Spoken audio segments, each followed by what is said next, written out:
할렐루야. 오늘 본문에서 하나님이 세 가지 약속을 하고 계시는데 경영하는 것이 이루어지게 될 것이라는 말씀, 먼저 1절 말씀해 주고 계시죠. 마음의 경영은 사람에게 있어도 말의 응답은 누구에게 나온다고요? 여호와께 나오느니라. 계획하는 모든 일이 잘 되어지는 거, 형통의 복을 말하는 거죠. 범사에 잘 되는 복입니다. 범사에 감사라는 말씀이 있죠. 범사에 하나님께서 내 삶을 주관하심을 믿고 하루하루마다 매 분초마다 감사하는 마음을 잃지 않는 거 매우 중요합니다. 사랑하는 자의 내 영혼이 잘된 같이 내가 범사에 잘되고 강건하기를 내가 간구하노라. 이 말씀도 우리가 너무나도 잘 알고 있습니다. 영혼도 잘되고 우리 육신도 잘되는 복, 이 복이 진짜 복이에요. 두 번째는 악에서 떠나는 생활이죠. 오늘 말씀 속에서도 여호와를 경외함으로 말미암아 악에서 떠나게 된다. 악에서 떠나는 생활, 이것을 약속하게 하시는데, 복 있는 사람은 악인의 길을 쫓지 아니하고 죄인의 길에 서지 아니하고 오만한 자의 자리에 앉지 아니하고 오직 여호와 율법을 즐거워하여 그 율법을 주야로 묵상하는 자로다. 시냇가에서 심은 나무가 시절을 쫓아 가시를 맺고 그 잎사귀가 마르지 아니한 같이 그 행사가 다 형통하리로다. 우리가 잘 알고 있는 그런 말씀입니다. 욥은 악에서 떠난 자였다라고 성경은 말씀하고 있죠. 악은 중독성을 가지고 있기 때문에 언제든지 우리를 서슬퍼린 칼날과 같이 우리를 유혹하고 미혹합니다. 그래서 우리는 언제나 악을 멀리하며 악에서 떠나가는 그런 생활을 해야 된다라고 하는 것이고, 세 번째가 뭐냐면 모든 사람과 화목하게 사는 것. 7절 말씀처럼 하나님이 기쁘시게 하면 그 사람의 원수라도 그로 더불어 화목하게 된다는 말씀을 주고 계십니다. 트러블 메이커, 문제를 일으키고 사건을 일으키는 그런 사람이 되어서는 안 되는 것이고, 피스 메이커, 언제든지 화목하게 하는 사람, 하나님과도 화목하고 사람과도 늘 화목하게 하는 사람, 그 같은 은혜를 받아 누리게 해주겠다는 것을 약속하고 계시는 거예요. 이 세 가지를 하나님께서 우리에게 약속하고 계시는데, 이 세 가지가, 이 약속이 이루어지기 위해서 너희들이 또 감당해야 할 세 가지를 하나님께서 우리에게 말씀해 주고 계신데, 첫째는 무엇이냐? 하나님께 맡기라고 하는 것입니다. 한번 따라 하실까요? 하나님께 맡기라. 그러면 기차가 움직이는 것은요, 기적 때문이 아니라 동력 때문에 그렇습니다. 대다수의 사람들이 교회나 모든 인간을 경영하는 모든 것들이 사람이 떠들고 힘쓰고 애써서 그렇게 되는 줄로 그렇게 알고 있어요. 그러나 그 모든 것들은 다 기적 소리에 불과합니다. 역사를 움직이고 경영을 이루시는 분은 오직 한 분, 이 우주의 온 동력이 되어주시는 하나님 한 분밖에 계시지 않습니다. 스가랴 4장 6절 말씀처럼 힘으로도 되지 아니하고 능력으로 되지 아니하고 오직 나의 영으로 되느니라. 이것을 우리가 늘 믿고 신뢰해야 돼요. 예전 목욕탕 카운터 위에 가면은요, 쓰여진 문구가 있죠. 주인에게 맡기시지 않는 기증품은 배상하지 않습니다. 맞는 말입니다. 맡기시지 않는 물건에 있어서는 주인이 절대 배상할 책임이 없는 거예요. 당연한 거죠. 예전에 전당포라는 것이 있었어요. 갑자기 급전이 필요할 때 내가 가지고 있는 조금 시계, 명품 시계나 아니면 내가 메고 있는 핸드백, 명품 가방, 이런 것들 대신 맡겨놓고 돈을 빌리는 거예요. 물론 정당포 주인은요, 그 맡겨놓은 그 물건, 시계나 뭐 핸드백이나 뭐 이런 맡겨놓은 물건들이 진짜 진품인지 가짜인지를 정확하게 감정하고 나서 그리고 이제 돈을 빌려주는 거겠죠. 또 돈을 갚지 못하면 내가 맡긴 거 못 찾는 거고요, 시간이 지나가면 지나갈수록 또 이자도 붙게 될 것이고, 그렇기 때문에 가급적 전당포는 이용하지 아니하려고 했죠. 오늘 본문 말씀에 보면은요, 너의 행사를 여호와께 맡기라는 그런 말씀 주고 계시죠. 그래야지만 너희 경영하는 것이 이룰 것이라는 약속을 주고 계시죠. 너희 하고자 하는 계획과 경영을 맡기라고 하는 것입니다. 또 베드로전서 5장 7절 말씀을 보게 되면은 너의 염려를 주께 맡기라. 주께서 너희를 돌보심이라 말씀하고 계시고요. 또 시편 55편 22절 말씀에 보면은 내 짐을 주께 맡기라 너를 붙드시고라는 그런 말씀을 주고 계세요.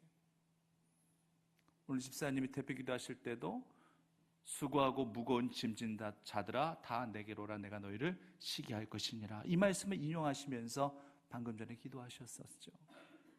너희 짐을 하나님 앞에 맡기면 너를 쉬게 할 것이다, 이 말씀을 하나님이 주고 계시는 것이죠. 하나님께 다 맡아주시겠다는 것입니다. 그럼 하나님께서 전당포 주인이 되시느냐? 아니죠. 그건 지금 하나님께서 맡아주시겠다고 하시는 것이 우리가 갖고 있는 고가의 시계나 핸드백이나 명품 가방이나 뭐 이런 겁니까? 이런 거 지금 우리가 하나님께 맡기는 거예요? 아니잖아요. 이거 갚지 않으면 이자까지 다 받아내시는 고리대금업자이십니까? 아니잖아요.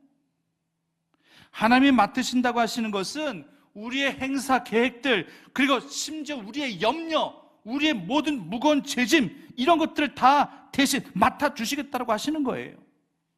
사람이라면 누가 이런 거 대신 맡으려고 할까요?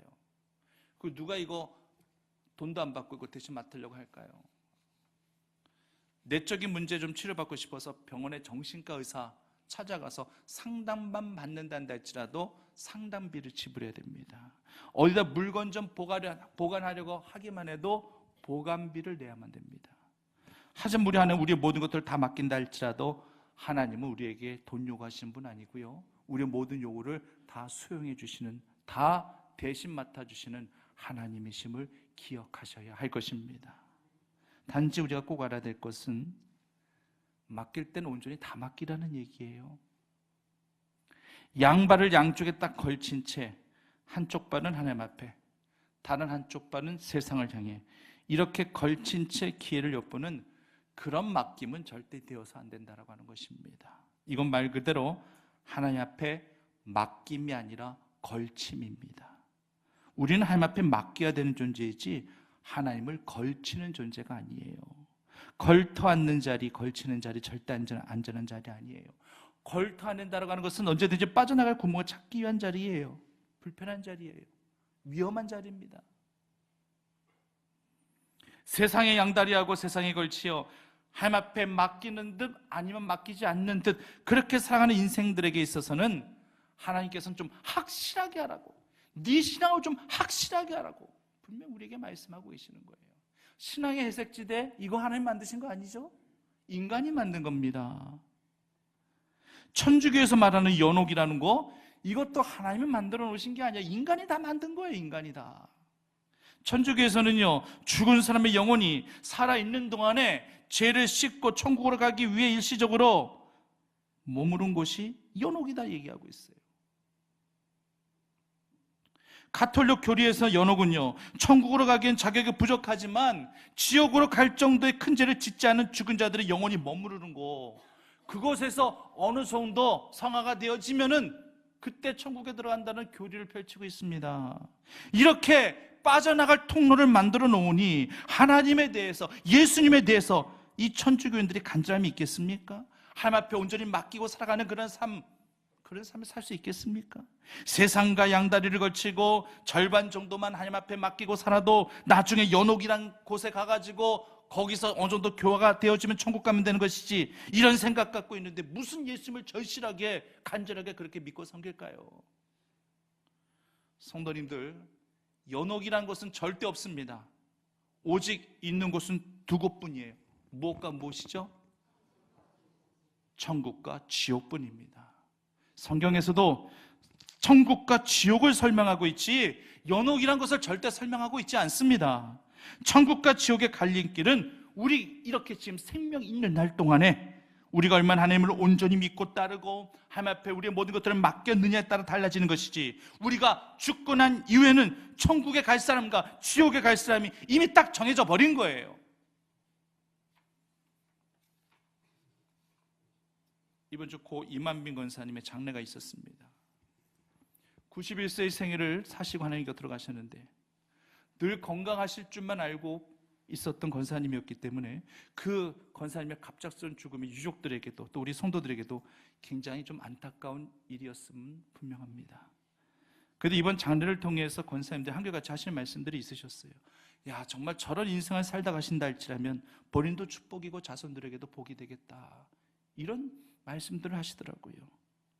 87세까지 구역장의 사명을 감당하셨어요. 상식적으로 생각해 보세요. 87세까지 구역장의 사명을 감당하셨습니다. 그리고 소망의 회장으로 3인 맞춰진 순간까지 그 직분 감당하셨고요. 건강도 허락하셔서 91세 생애 가운데 이번에 병원에 처음 가셨다는 말씀을 듣고 정말 놀라지 않을 수가 없었어요. 생각해 보세요. 91세 생애 가운데 속에서 병원에 아프셔서 입원하신 적이 없었다. 이건 정말 복 중에 복 아니겠습니까?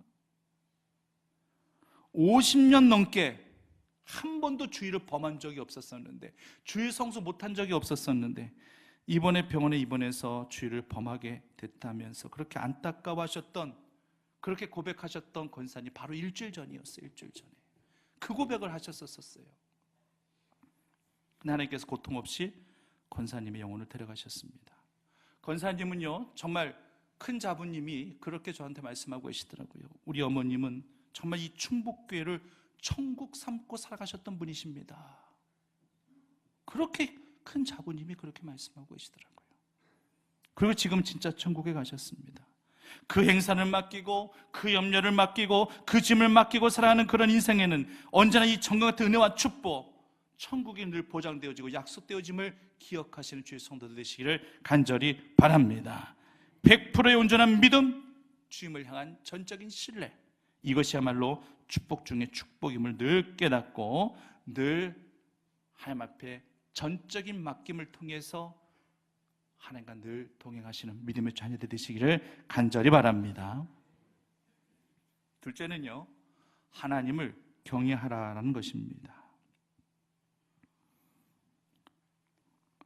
오늘 6절 말씀에 여호와를 경외함으로 말미암아 악에서 떠나게 되느니라. 악에서 떠나게 되어질 것을 우리에게 약속하고 계시는데, 그 전제가 하나님을 경외하는, 하나님을 두려워할 줄 아는 그런 신앙으로 살아가는 그런 사람들에게 이 같은 복이 누려지게 될 것을 말씀하고 계십니다. 이 덴마크의 수도 코펜하겐에 훌륭한 예술품으로 알려진 예수님의 그 초상화가 걸려져 있답니다. 그래서 정말 이 예수님의 초상화를 보기 위해서 덴마크까지 또 코펜하겐까지 많은 그런 사람들이 또 찾아오게 되는데, 어떤 한 유명한 화가도 이 그림을 보기 위해서 이제 코펜하겐까지 와서 이제 그 미술관에서 이 예수님의 초상화를 보게 되는데, 생각했던 것보다 별로예요. 그 그림의 그런 화포, 또 이 모든 색채감, 뭐 기법, 이런 것들이 별로 특별하지가 않아요. 그래서 실망했어요. 그래서 같이 온 친구에게 왜 이런 것까지, 이런 거 보려고 여기까지 사람들이 찾아오는 거야 하면서 조금 투덜댔어요. 그랬더니만 같이 온 친구가 이 친구에게 이렇게 이야기해 줍니다. 여보게, 그건 자네가 잘못 본 거야. 이 그림은 예수님과 마주서서 보면 안 되는 것일세. 어떻게 구세주 예수 그리스도 얼굴 우리가 마주보며 볼 수 있겠나. 무릎을 꿇고 다시금 하나님 경외하는 마음으로 이 초상화를 보게나. 그러면 그 그림의 진가를 알 수 있을 것이네. 정말 그 말을 들은 하가가요, 다시 경건한 마음으로 무릎을 꿇고 경외하는 마음으로 그 그림을 올려다 보았었을 때에 그 예수님의 말할 수 없는 자비와 사랑의 모습이 그의 마음에 새겨지면서 자신을 내려놓게 되었다라는 이야기입니다. 미술가는요, 전문가는요, 그 그림을 볼 때 뭘 보겠습니까? 그 그림의 색채감, 뭐 질감, 양감, 명암, 기법, 이런 것들을 통해서 작품을 평가해요. 그 이상도 그 이하도 아니에요. 하지만 예수님의 초상화는 그런 것을 평가할 수 있는 것이 아니잖아요. 예수님을 경외하는 마음으로 그렇게 무릎을 꿇고 신앙으로 그 초상화를 대하게 되었을 때에 그림에 대한 평가 자체는 무의미하게 되어진 거예요. 여호와를 경외하는 것이 모든 지식과 지혜의 근본이 된다라고 성경 분명히 말씀하고 있습니다. 6절 말씀에서 여호와를 경외함으로 악에서 떠나게 된다라고 말씀하고 계십니다. 성도님들, 솔직히 한번 말씀드려 볼게요. 질문 드려 볼게요. 우리 여러분들은 악인의 형통함을 부러워하신 적 있으십니까? 아마 있으실 수도 있어요. 예수 안 믿는 불신자들이 어떻게 저렇게 떵떵거리기만 잘 사는지, 뭐 저렇게 막힘이 없이 저렇게 잘 사는지 부럽다고 느껴보신 적 있으실 거예요. 그런데요, 믿음 없는 자를 부러워하는 것 자체가 죄입니다. 그가 가진 재물이나 부귀, 그가 가진 소유물이 부러워서 악인의 형통한 무리가 부러워하는 거거든요. 그렇기 때문에 그런 것 부러워하는 것 자체가 그게 죄가 된다는 얘기예요. 잠언 24장 1절 말씀에는요, 악인의 형통함을 부러워하지 말미라고 말씀하고 계세요. 그와 함께 있으려고 하지도 말라라고 그렇게 말씀하고 계세요.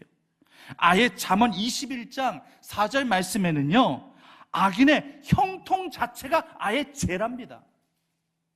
악인이 형통하는 것 자체가 죄래요. 그러니 당연히 악인의 형통함을 부러워할 이유가 없는 겁니다. 천만 금을 1억만 금을 쌓아놓다 한다 할지라도 악인이 가진 그 모든 것들은 바람에 나는 겨와 같다라고 그렇게 고백하고 있지 않습니까?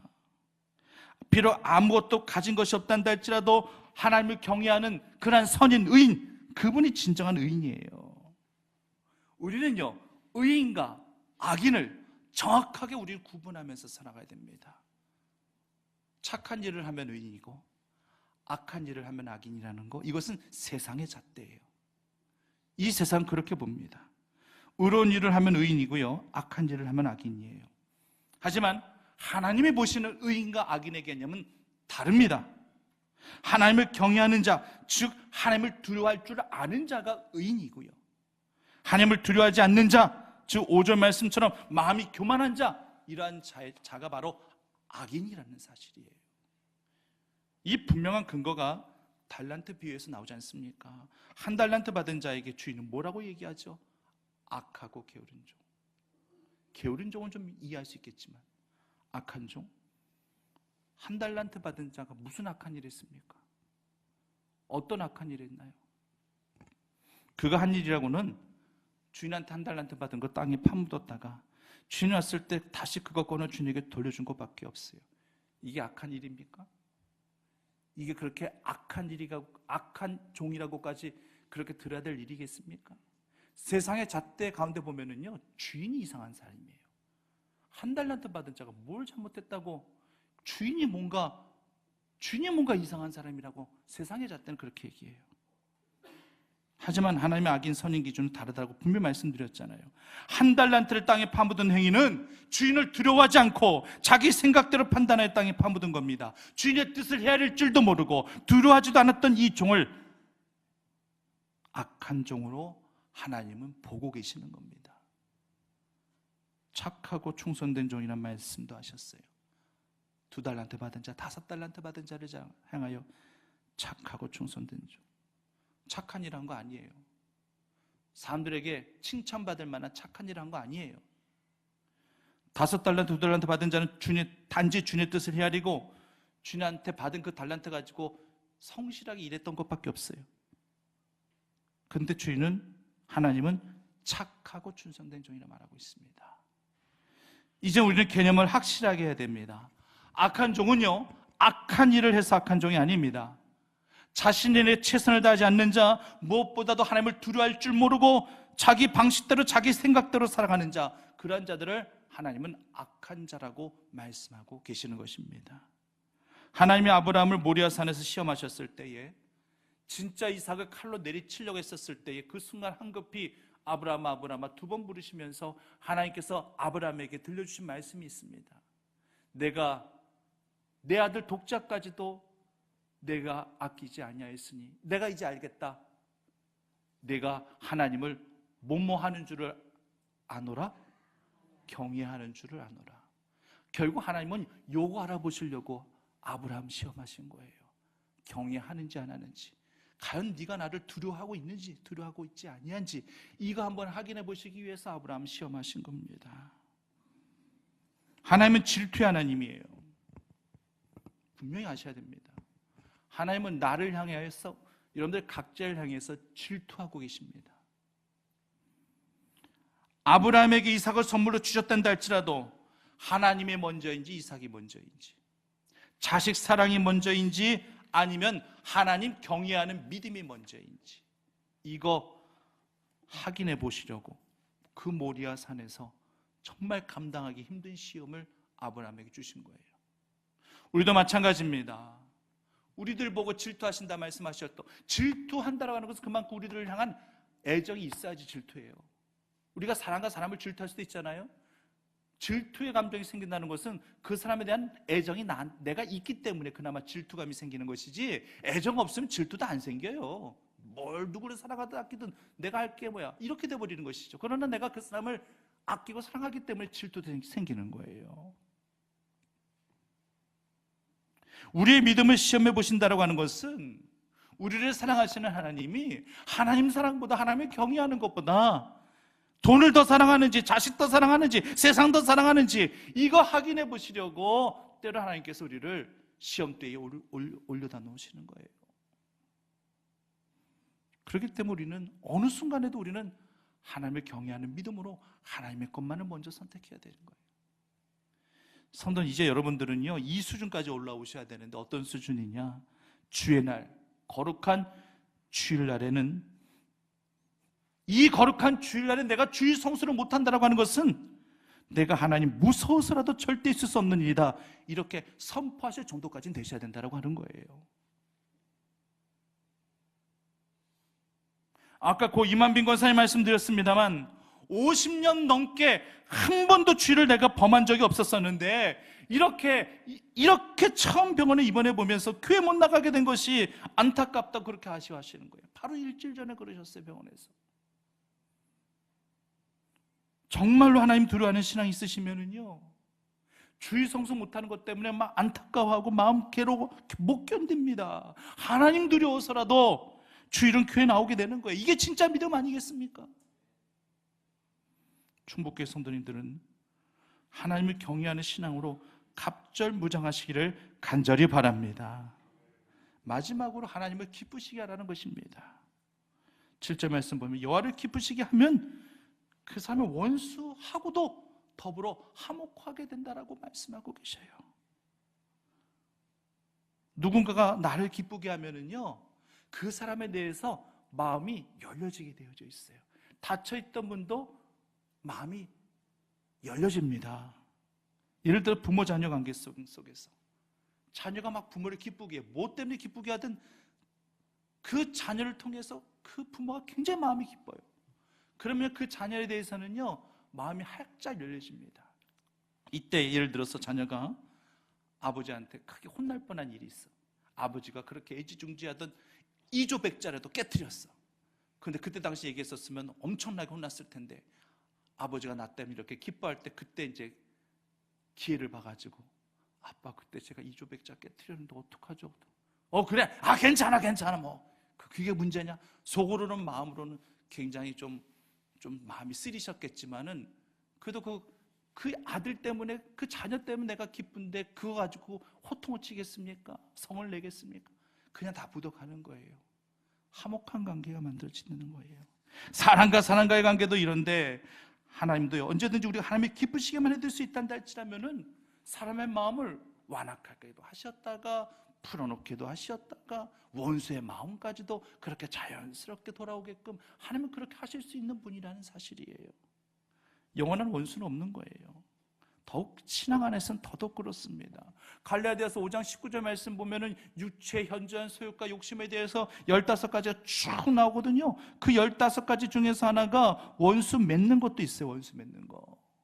이 원수 맺는 거, 하나님의 나를 유혹받지 못한다라고까지 그렇게 말씀하고 계시는 거예요. 요셉 보십시오. 요셉이 자신이 마주한 환난과 고통 가운데 속에서 단 한 사람도 그는 원수 삼지 않았어요. 그러나 명백히 원수 될 수 있는 사람들이 몇몇 사람들 있잖아요. 먼저 자신을 버리고 죽이려고까지 했었던 형들, 누가 봐도 원수예요. 그런데 요셉은 원수라고 생각하지 않아요. 여전히 그리운 형들, 보고 싶은 형들이에요. 자신을 유혹하고 자신에게 모욕감까지 주더니만 자신을 해코지해서 감옥에까지 보낸 보디발 장군의 아내, 누가 봐도 원수예요. 그런데 전혀 요셉은 원수를 생각하지 않아요. 자신이 그저 섬기던 주인의 와이프였을 뿐입니다. 그래서 요셉은 전혀 원수가 없었어요. 늘 하나님만 기쁘시게 드렸던 사람입니다. 그러니 하나님께서 요셉의 걸음을 왜 인도 안 하시겠습니까? 요셉의 삶을 왜 주장하지 아니하시겠습니까? 오늘 본문에 나와 있는 것처럼 사람의 마음으로 자기 길을 계획한다 할지라도 그 걸음을 인도하신 이는 여호와이시니라. 하나님께서 그 요셉의 삶, 그 모든 걸음걸음을 하나님께서 그렇게 인도하셨다고 하는 거예요. 이 말씀이 맞는 것입니다. 명백히 원수일 수밖에 없었지만 원수 삼지 않고 오히려 그 영혼을 오히려 더 보다듬어주고 살펴봐주는 그런 행위가 결국 하나님을 기쁘시게 되는 것이었고, 원수와도 화목하게 되어지는 그런 은혜를 받아 누리게 되는 것입니다. 그러므로 성도님들, 언제든지 우리의 행위가 여호와 하나님을 기쁘시게 드릴 수 있는 행위가 되어지기를 간절히 원합니다. 엊그저께 축구했었죠. 저희 나라가 축구했었는데 아쉽게 졌어요. 저도 열심히 응원했는데 1대0으로 중동 카타르 나라에 졌어요. 이번에 비록 거리 응원은 없었지만 그래도 TV를 통해서 이렇게 많은 응원단이 오셔가지고 응원하시는데 아주 익숙한 응원구들도 나오더라고요. 한쪽에서 대한민국 하면 여러분 박수 어떻게 쳐요? 한번 해보세요. 제가 대한민국 한번 해볼게요. 대한민국. 거 보세요. 잘 치시잖아. 이게 2002년도부터 이게 이렇게 되어지는 거예요. 누가 대한민국 하면 자동적으로 그냥 무조건 반사로 딱짝 짜짜짜 이런 식으로 엇박자로 딱 박수를 치는데 TV를 통해서도 그렇게 나오더라고요. 오 필승 코리 하니까 다 따라 부르고, 그러다 보니까 자연스럽게 2002년 우리 월드컵, 우리나라에서 개최됐던 월드컵이 생각이 나더라고요. 그때요 대단했죠. 온 국민들이, 저도 거리 응원한 적이 있었고요. 덩실덩실 춤을 추고, 그때 외간 남자 외간 여자 같이 껴안고 막 부둥키고 그래도 다 용서되던 때예요. 같이 붙잡고 막 빙빙 돌았더니만 딴 남자 딴 여자였어. 그래서 다 이해가 되어졌어요. 그때요 방 안에서 기쁨에 뛰다가 다리 부러진 새댁도 있었대요. 와, 얼마나 그렇게 뛰었으면 다리가 부러질까. 차두리 선수가 한번 오버헤드 킥을 했던 그 경기가 어떤 경기인지 잘 기억이 안 나는데, 오버헤드 킥을 한 거 보고 야 멋있다 해가지고 집에서 흉내내다가 발 다친 젊은이도 있었대요. 이탈리아전에서 극적인 동점골, 역전골로 인해서 우리가 이겼지 않습니까? 그때 그 충격으로 인해서 신장마비로 세상 떠나간 부산의 20대 젊은이도 있었어요. 대형 태극기 흔들다가 어깨뼈가 탈골돼서 병원에 실려간 사람도 있었었고, 또 기쁨에 도취되어져서 어떤 칼국수 집에서는요 2002년도라고 해가지고 칼국수 2,002그릇을 무료로 제공해주는, 미리 알았으면 빨리 이거 가보는 건데 그런 것도 있었어요. 당시 호프집이나 음식점에서도 그날 술과 음식과 모두 공짜라며 돈을 안 받은 것도 많았었고요. 그땐 정말 다들 신났었어요. 화장실에서도 볼일 보다가 막 짝짝짝짝짝 옆에서 누가 지금 대한민국 외치고 다들 그랬었어요. 사도행전에서 초대교회 성도들이 성령 은혜가 넘칠 때 모두 다 자원해서 기쁨으로 자기 것 다 내놓지 않았습니까? 차이점이 있다면 2002년에는 축구라는 스포츠로 인하여 한민족의 기쁨이란 공감대 때문에 그랬고, 초대교회 때는 하나님 때문에 기쁘고 하나님 때문에 감사하고 하나님 때문에 나눌 수 있었던 것이었어요. 성도님들은 무엇 때문에 기쁘십니까? 무엇을 기뻐하십니까? 과연 어떤 기쁨에 사로잡혀 하루하루를 살아가고 계십니까? 오늘날 정치, 경제, 사회 곳곳마다 썩어진 모습들만 보게 됩니다. 성도님들 신문 보시면서 기뻐 웃으시면 신문 보신 적 있으세요? 흐뭇한 미소 지으시면서 신문 보신 적 있으세요? 어느 순간 신문 보다 보면 내 인상이 찌그러집니다. 정치, 경제, 사회, 문화 어느 곳곳 단면을 본다는다 할지라도 다 썩고 냄새나고 어두운 단면들만 부각되어져 있어요. 정말 가슴이 답답할 따름입니다. 하지만 우리는 성경을 읽으신다면 그 말씀을 우리는 기뻐할 수 있어야 될 것입니다. 성경 보시면서 인상 쓰시면서 보시면 안 돼요. 하나님의 말씀 들으시면서 절대 인상 쓰시면서 주의 말씀 들으시면 안 되는 거예요. 그 말씀이 선포되어지는 곳곳마다 주의 은혜와 능력과 기적이 나타날 것이고, 그 말씀이 내 말씀으로 받들어질 때 우리는 환한 미소로 주의 말씀을 대할 수 있게 되어질 것입니다. 그 말씀 속에서 우리는 하나님의 기쁨을 찾아야 되는 것이고 하나님의 위로를 찾을 수 있어야 된다고 하는 것입니다. 성도들, 오늘 말씀을 정리하면 바로 이겁니다. 하나님께 맡기라, 그리하면 너의 경영하는 것이 이루어질 것이니라. 하나님을 경외하라, 그리하면 악에서 떠나게 될 것이니라. 하나님을 기쁘시게 하라, 그리하면 원수까지 와서 화목하게 하게 될 것이니라. 앞에 이 세 가지는 우리가 지켜가야 될 계명이고 뒤에 세 가지는 우리가 허락하신 약속입니다. 이 세 가지를 마음속에 새기시고 신령한 은혜 가운데 하루하루 살아가시는 주의 성도들 다 되시기를 간절히 축원합니다. 사역사하신 아버지 하나님, 우리가 말씀하신 이 세 가지의 명령, 또 우리가 허락하신 이 세 가지의 약속들과 축복들 모두 다 감당하며 모두 다 받아 누릴 수 있는 우리 충북교회 온교들 되어질 수 있도록 인도하여 주시옵소서. 예수님의 이름으로 기도드립니다.